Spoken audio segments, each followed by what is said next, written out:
జై జై సద్గురు బ్రహ్మరాజ్ की జై. శ్రీ బ్రహ్మ విద్యా మహోదధి పూర్వార్ధము. ఇది రచయించినటువంటి వారు శ్రీమత్ పరమహంస పరివ్రాజకాచార్యవర్య జగద్గురు శ్రీ బ్రహ్మానందగిరి స్వాముల వారు. నిన్న గ్రంథ రచించినప్పుడు మంగళాచరణం ఎలా చేయాలో నిన్న భాగమునందు మనకి తెలియచెప్పారు. ఇప్పుడు రెండవ భాగము, ఇక గ్రంథారంభము.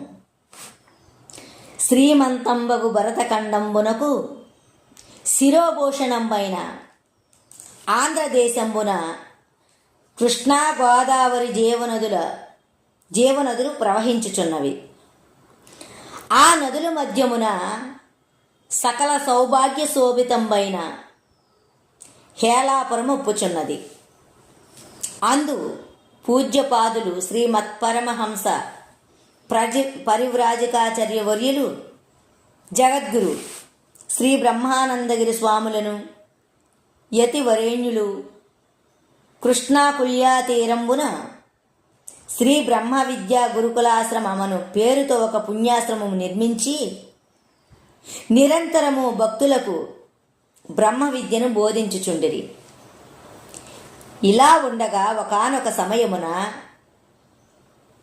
స్ఫురద్రూపుడును సుందర వసనాభరణ భూషితుండును నవ యవ్వనుండును అగు ఒక ప్రాకృత పురుషుడు అంటే శరీరమే నేను అనుకునేవాడు. ఈ శరీరాన్నే మనకి ప్రకృతి స్వరూపంగా తెలియచెప్పారు కనుక మన గురువులు ఈ ప్రకృత పురుషుడు అనడానికి కారణం అదనమాట. శరీరమే నేను అనుకునే ప్రకృత పురుషుడు తన పూర్వజన్మ సుకృత విశేషమున ఆ ఆశ్రమమునకు వచ్చి గురువుగారిని దర్శించి ఈ విధముగా అడుగుచున్నాడు. ఏమంటున్నాడంటే, అయ్యా, శ్రావ్యమగు సంగీతము వినుట, షడ్రసయుక్తమగు పదార్థములను ఆరగించుట అంటే పంచభక్ష పరమాన్నములతో కూడుకున్నటువంటి భోజనాన్ని ఆరగించుట, సుగంధ ద్రవ్యములను అద్దుకొనుట అంటే మనం ఒంటికి రాస్తారు కదా సెంట్లు అవి అది, సుందర వస్త్రాభరణములు ధరించుట, సౌందర్యవతులకు యువతలతో క్రీడించుట అంటే కనిపిల్లలతో మొదలగు సమస్త విషయభోగములు అనుభవించుచు ఆనందించుటయే మానవ జన్మ ఎత్తినందుకు ఫలము. కానీ సకల భోగములను విడిచి కాషాయాంబరములను ధరించి అదృష్ట మోక్షము కొరకు అలమటించుట వలన ప్రయోజనం ఏమిటి అని గురువుగారిని అడిగాడు ఆ శిష్యుని.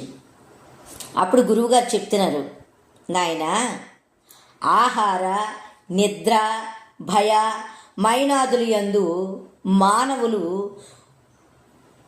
మానవులు పశుపక్షాదులు సమానములు. అంటే ఆహారం ఎందు కానీ, నిద్ర ఎందు కానీ, భయమునందు కానీ, అంటే సంభోగమునందు కానీ మానవులకైనా పశుపక్షాదుల కంటే 84 లక్షల జీవరాశులకైనా సమానమే. ఇక ఆత్మజ్ఞానము వలననే మానవుడు ఇతర జీవుల కంటే శ్రేష్ఠుడు అనబడుచున్నాడు. అంటే ఆత్మజ్ఞానం ఏదైతే ఉన్నదో అది మానవుడికి ఉంది కనుక, వాటికి లేదు కనుక మానవుడు గొప్పవాడు అనబడుచున్నాడు అంటున్నాడు. ఆత్మజ్ఞానము లేనివాడు పశువుతో సమానుడని శాస్త్రమునందు కలదు. అంటే ఇన్ని జ్ఞానాలు, ఏది తినాలో ఏది తినకూడదో, ఎలా బ్రతకాలో ఎలా బ్రతకకూడదో, ఎలా ఉండాలో ఎలా ఉండకూడదో అన్ని జ్ఞానాలు ఎరిగినటువంటి మనిషి మానవుడు తన ఆత్మజ్ఞానాన్ని ఎరగకపోతే ఏ జ్ఞానము లేనటువంటి పశువులు క్రిమికీటకాది వర్గం అంతా ఎలా అయితే నిస్సారంగా సారము లేని బ్రతుకుతున్నాయో వాటితో సమానుడని శాస్త్రమే చెప్పిందట. అది చెప్తున్నారు. శాస్త్రమునందు కలదు. అనేక జన్మములు యందు చేయబడిన పుణ్యకర్మ విశేషముచే జీవునకు మానవ జన్మ లభించుచున్నది. అంటే ఎన్నో జన్మల పుణ్యాన్ని పోగేసుకొని కొన్ని కోట్ల జన్మలు పుణ్య విశేషం వల్ల, అంటే ఆ పుణ్యం అంతా ఖర్చు పెట్టి మానవ జన్మం అనే శరీరాన్ని తెచ్చుకున్నాడు.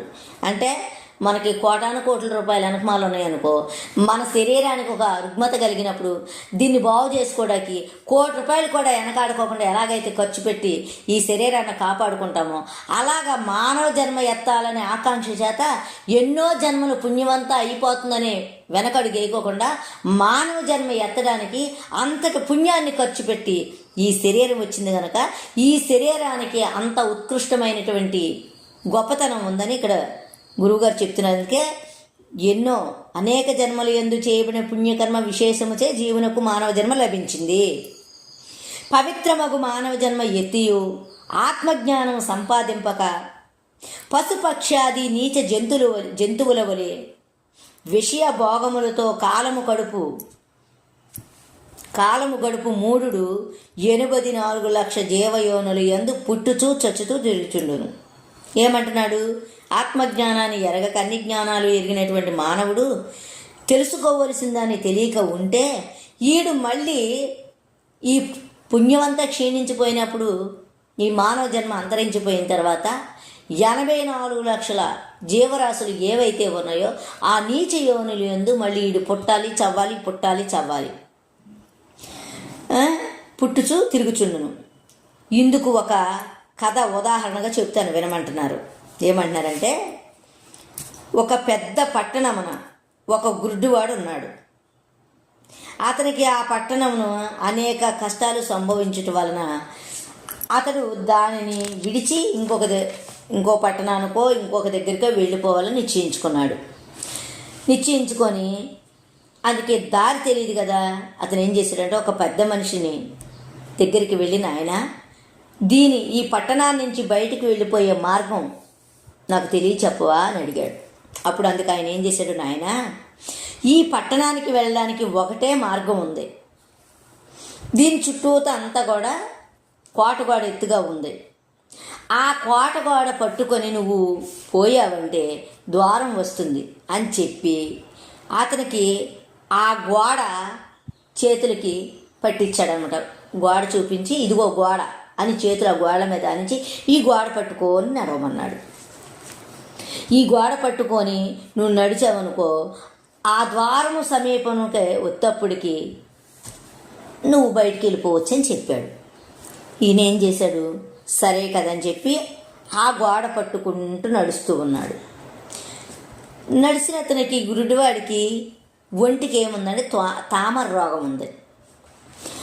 ఆ తామర రోగం వస్తేప్పటికి ఏం చేస్తే, ఆ రోగం ఉంది కదా, ఆ సమీపానికి అంటే ద్వారం సమీపానికి రాగానే అతనికి దురద పట్టుకుంది. ఏం చేశాడు, అతను ఆ గోడ వదిలి ఈ చేతితోటి గోక్కోవడం మొదలుపెట్టాడు. ఆ గోక్కుంటుండి నిదానంగా ఎదరకడుగేసేసాడు. చేతిని గోడ మీద నుంచి తీసేశాడు కదా. ఈలోపు ఏం జరిగింది, ఈ గోకుడంలోని ఆ ద్వారం దాటిపోయింది. దాటిపోయేటప్పటికి మళ్ళీ ఆ గోకుడు అయిపోయిందని మళ్ళీ గోడ మీద చేసాడు. మళ్ళీ అది పట్టుకొని చుట్టూ తిరిగి వస్తుంటప్పుడు మళ్ళీ ద్వారం దగ్గరికి వచ్చేటప్పటికి ఏం చేయింది, అయితే ఈ వచ్చే విధానంలోని ముళ్ళు, రాళ్ళు, గాజు పెంకులు, నానా విధాలైనటువంటి ఎన్నో ఉన్నాయి ఆ గోడ చుట్టూత. అవి తొక్కుకుంటూ పాపం కనిపించదు కదా, అనేక రకాలైనటువంటి బాధలతోటి, ఆ హింసతోటి, పురుగు కుట్టి అది కుట్టి ఆ బాధతో అలాగా మళ్ళీ ఆ ద్వారం దగ్గరికి వచ్చాడు. అది అంతది చాలా పెద్దదనమాట ఆ పట్టణం. మళ్ళీ అక్కడికి వచ్చేటప్పటికి మళ్ళీ ఏం చేశాడు, అక్కడికి వచ్చేటప్పటికి మళ్ళీ దురద పట్టుకుంది. మళ్ళీ దురద పట్టుకునేటప్పటికి ఏం చేశాడు, మళ్ళీ అదే విధంగా గోడ మీద చేతిని తీసి మళ్ళీ ఆ తామరని గోక్కుంటూ ఆ ఎదరికి 4 అడుగులు వేసాడు. ఇక ఎత్తప్పటికి మళ్ళీ అది దాటిపోయింది. మళ్ళీ అలాగా ఆ దుఃఖాన్ని అనుభవిస్తూ మళ్ళీ తిరిగి వస్తున్నాడు. అలాగా రావడం, దాటిపోవడం, రావడం, దాటిపోవడం అలా జరిగింది. ఇక ఈ విధంగా ఏం చేశాడంటే, ఇక మళ్ళీ చుట్టూ రావడం, మళ్ళీ అక్కడికి వస్తే దాటిపోవడం జరుగుతుంది. అంటే ఇప్పుడు ఏంటి, ఇక్కడ దీని సారాంశం ఏంటి, ఆ గుడ్డివాడు ఎవడు, అజ్ఞాని యొక్క జీవుడు అలాంటి గుడ్డివానితో సమానుడు. అంటే ఆత్మజ్ఞానం ఇంత ఉత్కృష్టమైనటువంటి మానవ శరీరాన్ని ఎత్తి మానవ జన్మ వచ్చినప్పటికీ కూడాను ఈ విషయ భోగల ఆలసతో ఉండిపోయినటువంటి మానవుడు ఆ గుడ్డివాడితో సమానం కదా. అలాంటి గుడ్డివాడు ఏం చేస్తాడు, ఆ గుడ్డివాడు ఏం చేశాడు, ఎలాగైతే కోటగాడు చుట్టూ తిరిగాడో అలాగా 84 లక్షల జీవయోనులే కోటగోడ. మానవ దేహమే ద్వారము. ఎందుకంటే మానవుడికి అన్ని విషయాలు తెలుసు కాబట్టి దీంట్లో నుంచి జన్మరహితం ఎలా చేసుకోవాలో, మోక్షాన్ని ఎలా పొందాలో ఈ దేహానికే తెలుసు. కతిమా జీవులకి అంతటి జ్ఞానము లేదు కనుక ఇదే ద్వారం బయటపడడానికి. 84 లక్షల జీవరాశులనే కోటగోడ నుంచి బయటపడాలి అంటే ఈ మానవుని యొక్క శరీరమే ద్వారము. ఇక విషయ వాసనలు ఏంటి?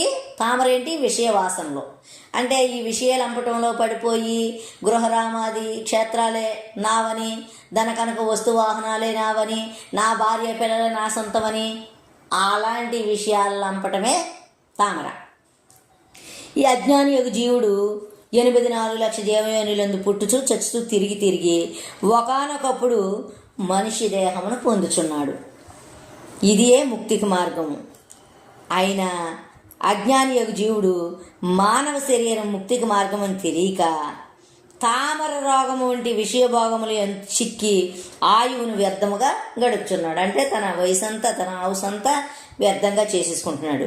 తామర గోకినప్పుడు సుఖంగానే ఉన్నట్టు విషయభోగములు అనుభవించున్నప్పుడు బిడ్డలతోటి, భార్యతోటి, పిల్లలతో సుఖించినప్పుడు అది సుఖంగానే కనిపిస్తుంది.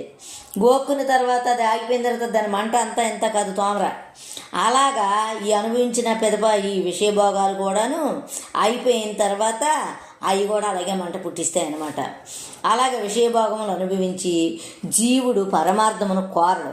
అనేక జన్మముల సుకృత విశేషము వలన మోక్షద్వారమైన మానవ దేహమును పొందియు ఆత్మజ్ఞానమును సంపాదింపక విషయభోగములు ఎందే కాలం గడుపువాడు చనిపోయిన తర్వాత పశ్యాది నీచయోనులు ఎందు జన్మించి అనేక రకాలైనటువంటి కష్టాలని, దుఃఖాలని అనుభవిస్తున్నాడు. కనుక ఈ మానవ జన్మ కన్నా పవిత్రమైనటువంటి జన్మ ఇంకొకటి లేదు. కనుక ఈ మానవ జన్మ ఎత్తినప్పుడే నీకు మోక్షానికి అర్హత కలిగి ఉన్నది అని దీని యొక్క సారాంశం చెప్పుకొచ్చారు. సరే, అయితే ఈ భాగం ఇంతటితో ముగిస్తూ మళ్ళా రేపటి భాగంలో కలుసుకుందాం. జై జై